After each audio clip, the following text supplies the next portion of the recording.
뒤에 있는 상원이 선생님 목소리 잘 들리나요? 네, 좋습니다. 그러면 수업 들어가도록 할게요. 자, 그러면 우리 이전 시간에 배웠던 내용 한번 떠올려보면서 수업 시작하도록 하겠습니다. 자, 문학은 시대를 비추는 뭐였죠? 네, 그렇죠. 거울이었죠. 왜냐하면 문학작품 안에는 시대가 반영이 되어 있기 때문이었어요. 자, 근데 이 문학작품에는 배경이 되는 시대의 문물, 제도, 생활 방식 등이 반영이 되어 있는데 이런 것을 문학에 뭐라고 했죠? 네, 그렇죠. 사회문화적 배경이라고 했습니다. 자, 그런데 이런 사회적 문화적 배경을 파악하여 문학작품을 감상하면 뭐를 더욱 깊이 이해할 수 있었죠? 네, 그렇죠. 작품의 의미를 더욱 깊이 이해할 수 있었습니다. 여러분들 대답 잘해주는 거 보니까 저번 시간에 수업 열심히 듣는 것 같아요. 자, 여러분들 앞에 어떤 사진이 보이나요? 네, 그래요. 라면 사진이 보여요. 우리 수진이는 라면 좋아하나요? 우리 기훈이는요? 아, 기훈이는 어제도 라면 먹었어요. 그래요. 선생님도 라면 되게 좋아합니다. 근데 이 라면이 여러분들 어떤 특징이 있나요? 아, 네, 값이 싸요. 네, 손쉽게 끓여 먹을 수 있어요. 또 많은 사람들이 좋아해요. 네, 맛있어요. 네, 이런 특징들이 있는데, 자, 이 라면이 처음 나왔을 때, 그러니까 1960년대에는 지금하고 비슷한 점도 있지만 다른 점도 있었다는 사실 다들 알고 있었나요? 자, 어떤 점이 달랐냐면 먼저 이 라면이 우리나라에 들어왔던 1960년대에는 대다수의 사람들이 가난했기 때문에 이 라면 당시에 그 가난했던 사람들에게 있어서 상당히 고가의 먹거리였습니다. 그리고 콜라처럼 손님이 와야 대접할 수 있는 음식이었어요. 자, 지금 생각해보면 이 라면이 고가의 음식이라고 할 수 있나요? 네, 아니죠. 그러면 손님이 와야 대접할 수 있는 귀한 음식인가요? 네, 그것도 아니라고 볼 수 있습니다. 자, 그러면 어떤 공통점이 있을까요? 네, 예나 지금이나 많은 사람들이 좋아하고 무엇보다도 맛있다라는 공통점이 있습니다. 자, 선생님이 이 라면 사진을 왜 가져왔냐? 바로 오늘 작품, 오늘 배울 이 문학 작품도 이와 비슷하기 때문인데요. 이 문학 작품에 담긴 문학 작품 속 삶에 담긴 가치 또한 사회 문화적 배경에 따라서 시대가 지남에 따라 동일하게 평가되는 가치를 담을 수도 있고, 그리고 시대가 변함에 따라서 이렇게 다르게 평가되는 가치를 담고 있을 수도 있기 때문이에요. 자, 그래서 오늘 본격적으로 오늘 학습 목표 선생님하고 다 같이 큰 소리로 읽어볼게요. 자, 첫 번째, 시에 반영된 과거의 삶과 오늘날의 삶을 서로 비교하여 말할 수 있다. 자, 두 번째, 시를 자신의 상황에 비추어 주체적으로 수용할 수 있다. 우리 친구들 다들 깨꼬리 같은 목소리로 잘 읽어주었어요. 먼저 우리는 문학작품의 현재적 의미에 대해서 먼저 알아본 다음에, 그리고 가난한 사람들의라는 시를 감상을 하고 그 작품 속 삶과 현재의 삶을 한번 비교하여 감상하도록 하겠습니다. 자, 그러고 나서 무슨 활동을 할 거냐? 역할놀이 학습을 통해서 시를 자신의 상황에 비추어 주체적으로 수용하는 활동을 한번 해보도록 하겠습니다. 그러면 모두 친구들 선생님 잘 따라와 주세요. 자, 여러분들 문학작품의 현재적 의미란 어떤 것을 의미할까요? 자, 문학작품은 이 작품이 창작된 시대와 상황을 반영한다는 것, 우리 친구들 이전 시간에 걸쳐서 다들 열심히 배워왔었죠. 자, 그런데 이때 독자가 사회 문화적 배경이 반영된 문학작품을 감상할 때 있어서 작가가 작품을 창작한 당시의 가치를 무조건 수용하는 것이 바람직할까요? 아, 네, 바람직하지 않다고 볼 수 있습니다. 왜냐하면 아까도 말했듯이 이 가치라는 것은 그 가치를 바라보는 사회 문화적 배경에 따라 동일하게 평가될 수도 다르게 평가될 수도 있기 때문이에요. 그래서 우리는 현재 독자가 살고 있는 시대의 가치나 관점을 바탕으로 수용하는 것이 중요합니다. 자, 그렇다면 구체적으로 작품의 현재적 의미를 고려하여 감상한다는 것은 어떤 것을 의미할까요? 자, 먼저 독자는 작품을 자신의 상황에 비추어 주체적으로 수용하는 것이 필요합니다. 그런데 이때 시대에 따른 인식의 변화 속에서도 오늘날까지 변하지 않는 가치나, 그리고 현대인의 관점에서 새롭게 평가될 수 있는 가치를 발견하고 통찰할 때 비로소 우리는 인간의 삶의 보편성 그리고 특수성에 대한 이해를 넓힐 수가 있어요. 자, 그런데 여러분들 보편성하고 특수성이라는 개념이 아직은 좀 생소할 수가 있을 것 같아요. 그래서 선생님이 글자 색깔로 조금 힌트를 줬는데, 그렇다면 오늘날까지 변하지 않는 가치는 어떤 거에 해당하는 개념일까요? 그렇죠. 보편성에 해당하는 개념이라고 볼 수 있고, 새롭게 평가될 수 있는 가치는요, 그럼 작성에 해당하는 개념이라고 볼 수 있습니다. 자, 그러면 지금부터는 시를 한 편 감상을 해볼 건데 앞에 어떤 시가 있나요, 여러분들? 네, 신경민 시인의 가난한 사람 노래라는 시 한 편을 준비해왔습니다. 자, 이 시를 감상할 때 몇 가지 감상 포인트가 있어요. 자, 첫 번째, 작품의 배경을 짐작할 수 있는 부분을 표시하면서 감상할 거고, 그리고 작품에서 느껴지는 정서를 표시하면서 감상할 거고요. 그리고 마지막으로 제일 중요한 오늘의 학습 목표와 관련해서 작품 속 삶과 현재의 삶을 한번 비교하면서 감상해 보도록 하겠습니다. 자, 그러면 선생님과 함께 시 다들 예쁜 목소리로 한번 낭송해 보겠습니다. 자, 가난한 사람 노래 신경님. 가난하다고 해서 외로움을 모르겠는가? 너와 헤어져 돌아오는 눈 쌓인 골목길에 새파랗게 달빛이 쏟아지는데 가난하다고 해서 두려움이 없겠는가? 두 점을 치는 소리, 방범대원의 호박 소리, 냄비묵 사료 소리에 눈을 뜨면 멀리 육중한 귀에 굴러가는 소리. 가난하다고 해서 그리움을 버렸겠는가? 어머니 보고 싶소 수없이 되뇌어보지만 집기 벚나무에 까치밥으로 하나 남았을 새빨간 장바람 소리도 그려보지만 가난하다고 해서 사랑을 모르겠는가? 내 볼에 와닿던 내 입술의 뜨거움, 사랑한다고 속삭이던 내 숨결, 돌아서는 내 등 뒤에 터지던 내 울음. 가난하다고 해서 왜 모르겠는가? 가난하기 때문에 이 모든 것들을 버려야 한다는 것을. 네, 여러분들 모두께 소리 같은 목소리로 선생님과 함께 잘 낭송을 해주었어요. 자, 그러면 작품을 읽으면서 작품의 배경을 짐작할 수 있는 부분 다들 찾았어요? 그럼 먼저 공간적 배경부터 찾은 친구 있나요? 우리 정환이는 육중한 기계 굴러가는 소리라는 부분을 통해서 옷이라는 것을 알 수 있었다고 합니다. 자, 그러면 계절적 배경 찾은 친구 있나요? 우리 구성이는 눈 쌓인 골목길이라는 부분을 통해서 겨울이라는 것을 알 수 있었다고 합니다. 네, 상식적으로 눈이 여름에 오진 않잖아요. 자, 시간적 배경은요? 우리 기훈이는 새파랗게 달빛이 쏟아지는데 라는 부분을 통해서 늦은 밤이라는 것을 알 수 있었습니다. 달빛이 한낮에 쏟아지지 않죠. 자, 그런데 이런 작품의 배경을 단순히 찾아내는 것이 중요한 것이 아니라 이런 배경들이 시의 분위기에 어떻게 기여하고 있는지 그것을 한번 생각을 해봐야겠죠. 한번 생각을 해봅시다. 도시, 그리고 겨울, 그리고 늦은 밤 이런 배경들이 시의 분위기를 어떻게 만들고 있을까요?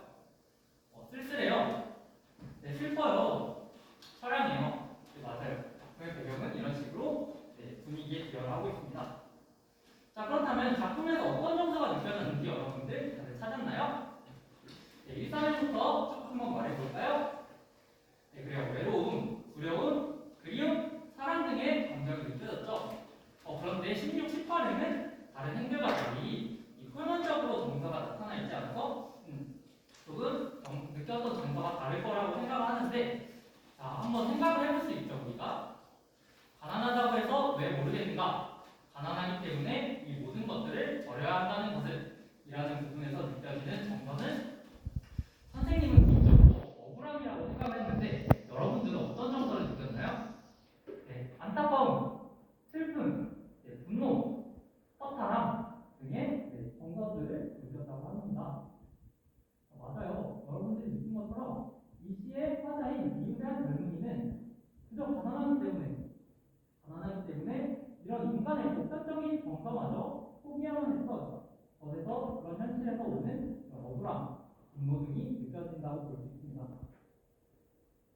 자, 그럼 본격적으로 작품 속 삶의 특수성과 보편성을 한번 찾아보는 활동을 하도록 할 건데요. 그 전에 사진 하나 보고 가겠습니다. 여러분들 이 사진 다들 보이나요? 이 사진은 어떤 상황인 것 같나요? 공장에서 일을 하고 있는 사진 같아요. 공장에서 일을 하고 있는데 너무 힘들고 피폐해 보여요. 맞아요. 다들 얘기를 잘해주었어요. 이 사진은 바로 오늘 감상했던 가난한 사람 노래 속 배경이 되는 1970년대 배경을 담고 있는 사진입니다. 자, 그러면 지금부터 이 설명을 잘 읽어보고 짝꿍 활동을 한번 해볼 건데, 자, 짝 중에 한 명은 작품 속 삶의 특수성이 드러나는 부분을 찾아서 정리하고, 그리고 나머지 한 명은 작품 속 삶의 보편성이 드러나는 부분을 찾아서 정리를 해볼 겁니다. 그리고 그 뒤에 서로 이렇게 얘기를 나누고 그리고 발표해보는 시간을 갖도록 해요. 자, 그러면 시간은 5분 드리도록 하겠습니다. 준비, 시작! 네, 시간이 5분이 다 되었어요. 그러면 먼저 용감하게 손들고 발표해줄 오늘의 짝꿍 있나요? 우리 예린이가 용감하게 손을 들어주었어요. 그러면 먼저 예린이부터 작품 속 삶의 특수성이 나타나는 부분에 대해서 한번 말해볼까요? 우리 예린이는 어머니 보고 싶소, 방금대원 호박 소리, 멜밀묵 사료 소리, 그리고 육중한 기계 굴러가는 소리라는 부분을 통해서 한창 산업화가 진행 중이던 1970년대라는 특수한 시대적 배경을 찾을 수 있었다고 하네요. 선생님이 여기서 보충 설명을 좀 하면 이런 어머니 보고 싶소 라는 부분은 당시에 젊은이들이 일자리를 찾아서 시골에서 도시로 향했던 이 촌양도 현상이 나타냈던 배경을 담고 있는 부분이고, 그리고 방범대원의 호박소리라는 부분을 통해서는 당시에는 통금제도라는 게 있었기 때문에 너무 늦은 시간에 돌아다니면 이 방범대원들이 돌아다니면서 통제했던 그런 배경이 나타납니다. 그리고 메밀묵 사르소리라는 부분을 통해서는 요즘에 여러분들 묵 살려면은 마트를 많이 가죠. 근데 당시에는 마트가 이렇게 보편화되어 있지 않아서 돌아다니면서 음식을 파는 사람들이 있었습니다. 물론 지금도 있지만 그때가 더 많았죠. 자, 육중한 기계 굴러가는 소리라는 부분을 통해서는 그때 한창 도시화와 산업화가 진행 중이던 배경을 담고 있다고 볼 수 있어요. 자, 선생님이 마지막으로 조금 더 설명을 하자면, 여러분들 지금은 도시화와 산업화가 많이 진행이 됐나요? 안 됐나요? 네, 많이 진행이 됐다고 볼 수 있습니다. 그리고 노동자들의 인권도 예전보다는 많이 신장이 됐어요. 그렇기 때문에 이 1970년대 산업화의 과정에서 고단한 삶을 살아왔던 노동자들의 슬픔이 담겨있다는 점에서 이 작품 속 삶은 특수성을 가진다고 볼 수가 있습니다. 자, 그러면 이어서 다른 짝꿍인 예빈이가 작품 속 삶의 보편성을 찾은 부분을 한번 발표해 볼까요? 우리 예빈이는 외로움, 두려움, 그리움, 사랑이라는 감정들이 비단 1970년대뿐만 아니라 현대를 살아가는 우리들, 그런 인간들에게도 보편적인 감정들이라는 점, 그리고 이런 보편적인 인간의 감정을 그저 가난하기 때문에 포기하만 했던 아픔이 드러난다는 점에서 보편성을 찾았다고 합니다. 우리 예빈이가 잘 말해주었어요. 자, 여러분 한번 생각을 해볼까요? 자, 1970년대뿐만 아니라 지금 현재를 살아가는 우리 주변에도 가난하기 때문에 이런 보편적인 감정들을 포기하고 살아가야 하는 사람들이 있을까요? 없을까요? 네, 충분히 있을 수 있습니다. 그렇기 때문에 1970년대뿐만 아니라 지금을 살아가는 우리들에게도 시대가 변해도 소중하고 아름다운 인간의 감정들을 이 시는 담고 있다는 점에서 작품 속 삶의 보편성이 느껴진다고 볼 수 있습니다. 자, 그러면 지금부터는 모둠 활동을 한번 해볼 건데요. 여러분들 저번 시간에 말해준 것처럼 모둠별로 자리를 앉아놓은 것 같네요. 자, 순서를 선생님이 설명해 주시니까 잘 따라오세요. 먼저 우리는 주변에 가난한 사람 노래 속 이웃의 한 젊은이와 같은 시선으로 바라보게 되는 사람이 있는지 한번 생각을 해볼 거고요. 그러고 그 사람들을 위로하고 응원하기 위한 역할놀이를 한번 준비하고 연습하는 시간을 갖도록 하겠습니다. 그러고 나서 직접 역할놀이를 한번 해볼 거고요. 마지막으로 역할놀이를 통해 느낀 점을 한번 정리해보는 시간을 갖도록 하겠습니다. 모두 잘 따라오세요. 자, 먼저 우리는 자신의 주변에 이웃의 한 젊은이와 같은 시선으로 바라보게 되는 사람, 그러니까 즉 소외된 사람이 있는지 한번 생각을 해보도록 합시다. 모둠별로. 자, 시간은 3분 드리도록 할게요. 준비 시작! 네, 시간이 3분이 다 되었어요. 자, 그럼 1조부터 한번 어떤 분들 찾았는지 말해볼까요? 네, 1조는 폐지 줍는 할머니. 네, 3조는요? 네, 지하철 노동자분들. 네, 5조는요? 네, 외국인 노동자분들. 네, 마지막으로 8조는요? 네, 미혼모분들을 우리 사회에서 소외되는 분들이라고 생각을 했습니다. 우리 친구들 다들 잘 찾아준 것 같네요. 자, 그러면 지금부터는 역할놀이를 직접 준비하고 연습해보는 시간을 갖도록 할 건데, 자, 역할 분담은 어떻게 할 거냐? 모두 선생님 잘 봐주세요. 자, 먼저 배우 2명에 각본가 2명으로 역할을 분담하도록 하겠습니다. 자, 근데 배우는 또 어떻게 나눌 거냐? 먼저 소외된 사람의 역할을 하는 배우, 그리고 위로해주는 사람의 역할을 하는 배우로 나눌 거고요. 그리고 각본가 2명 있었죠. 각본가 1명은 소외된 사람의 각본을 한번 써줄 거고, 그리고 나머지 1명은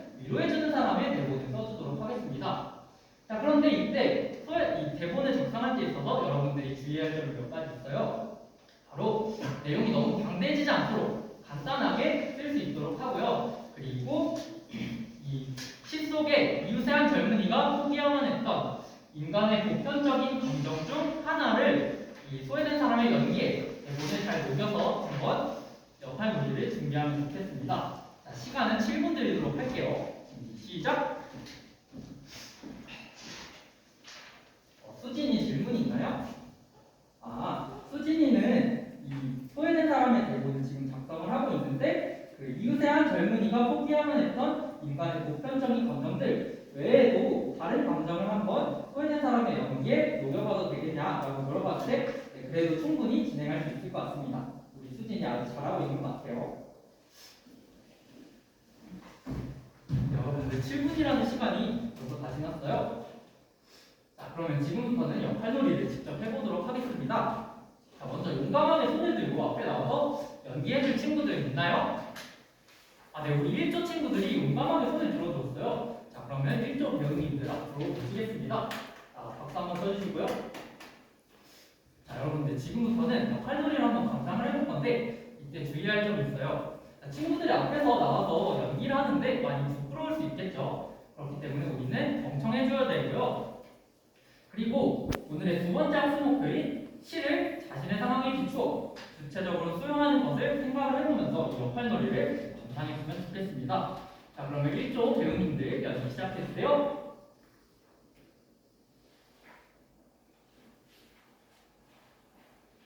우리 1조 친구들 너무 연기를 잘해서 선생님은 진짜 배운 줄 알았어요. 자, 선생님이 1조 친구들이 이런 연기도 잘했다고 생각하지만 더 잘했다고 생각하는 부분은 소외된 사람으로 누구를 연기했죠? 네, 그래서 폐지 줍는 할머니를 연기를 했는데 이 폐지 줍는 할머니의 연기 속에 이런 소외된 사람들이 그 작품의 이웃한 젊은이가 포기하만 했던 인간의 보편적인 감정 중 하나인 외로움이라는 감정을 잘 녹여서 연기했다는 점에서 선생님은 아주 칭찬을 해주고 싶습니다. 우리 1조 친구도 아주 고생했어요. 자, 그러면 몇 모드만 더 나와서 역할놀이 계속 진행해본 다음에 역할놀이 마치도록 하겠습니다. 자, 나와준 모든 모둠이 역할놀이를 마쳤어요. 우리 고생해주고 열심히 준비했던 친구들 모두 잘했습니다. 자, 마지막으로 역할놀이를 통해 느낀 점을 한번 정리해볼 건데 먼저 역할 수행에서 잘했던 점, 그리고 자기가 역할 수행에서 아쉬웠던 점, 마지막으로 역할놀이를 통해 자기가 배운 점을 학습 목표와 관련하여 이렇게 정리한 다음에 발표해 보도록 하겠습니다. 자, 그러면 시간은 2분 드릴게요. 시작! 네, 시간이 2분이 다 되었습니다. 자, 먼저 발표해 볼 친구 있나요? 용감하게 손을 들어주세요. 수연이가 용감하게 손을 들어주거든요. 수연이 자, 여러분, 우리 수연이는 역할 수행에서 잘했던 점이 소외된 사람을 연기를 했는데 그 사람의 특성에 맞게 목소리를 잘 낸 것 같다라고 생각해서 잘했다고 생각을 했고, 그리고 살짝 아쉬웠던 점은 이런 역할놀이를 아직 많이 해보지 못해서 약간 제스처 같은 게 조금 미숙했다고 생각했는데 선생님은 충분히 잘했다고 생각합니다. 자, 그리고 마지막으로 제일 중요한 얘기를 했는데 역할놀이를 통해서 어떤 점을 배웠냐면 이 소외된 사람에 맞게 소외된 사람의 입장에서 한번 연기를 해보니까 그 사람들의 감정을 더 잘 이해할 수 있게 되었고, 그리고 시 속에 그러니까 1970년대 뿐만 아니라 현재를 살아가는 우리들의 주변에도 이렇게 소외된 사람들이 얼마든지 있을 수 있겠다라는 것을 느낄 수 있었다고 합니다. 우리 수연이 아주 잘 말해주었어요. 자, 그러면 지금까지 배운 것을 한번 정리해 보도록 하겠습니다. 먼저 우리는 문학 작품의 현재적 의미에 대해서 알아보았습니다. 그리고 두 번째, 가난한 사람 노래를 감상하고 시에 반영된 삶의 보편성과 특수성에 대해서 말해보는 시간을 가졌죠. 그리고 마지막으로 역할놀이를 통해 시를 자신의 상황에 비추어 주체적으로 수용하는 활동을 했습니다. 자, 그러면 지금까지 배운 내용을 형상평가를 통해 정리해 보도록 하겠습니다. 자, 먼저 문제 첫 번째 문제예요. 작품의 현재적 의미란 독자가 작품을 자신이 사는 시대나 시대 가치나 관점을 바탕으로 어떻게 수용하는 것이죠? 네, 그렇죠. 주체적으로 수용하는 것이죠. 수동적, 기계적, 소극적, 타율적 아닙니다. 자, 두 번째 문제. 문학 작품의 현재적 의미를 고려하여 감상하는 활동을 통해 시대에 따른 인식의 변화 속에서도 오늘날까지 변하지 않는 가치나 현대인의 관점에서 가치를 발견하고 통찰함으로써 인간의 삶에 뭐와 뭐에 대한 이해를 넓힐 수 있었죠? 네, 그렇죠. 보편성과 특수성에 대한 이해를 넓힐 수가 있었습니다. 우리 친구들 형성평가 다들 잘 풀어준 거 보니까 이번 시간에 공부 열심히 한 것 같네요. 자, 다음 시간에는 어떤 내용을 배울 거냐? 바로 새로운 대단원에 들어가게 되는데 글의 설득력을 찾아서 라는 대단원에 들어가고 우리는 논증의 설득력을 파악하는 그런 수업을 하도록 하겠습니다. 마지막으로 우리 항상 하던 구호 외치고 수업 마무리하도록 하겠습니다.